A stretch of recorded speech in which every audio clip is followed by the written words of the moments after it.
अभिनेत्री गौतमी देशपांडे तिच्या अभिनयासोबतच चर्चेत असते ते तिच्या गाण्यांमुळे। गौतमी तिच्या गाण्यांचे अनेक व्हिडिओ शेअर करत असते। नुकतंच तिने तेरे बिना जिंदगी से कोई हे गाणं गायलंय। तिचा हा व्हिडिओ सध्या खूपच व्हायरल होतोय।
कॅप्शनमध्ये गौतमी म्हणते, हे गाणं माझ्या हृदयाच्या अगदी जवळ आहे।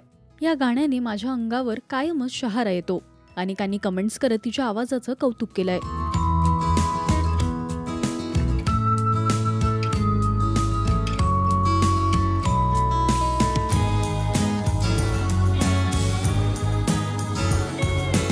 तुम्हाला गौतमीचं हे गाणं कसं वाटलं हे आम्हाला कमेंट्स मधून नक्की सांगा। मराठी सिनेविश्वातील बातम्या, अपडेट्स आणि गॉसिपसाठी तुम्ही सबस्क्राइब करा राजश्री मराठी।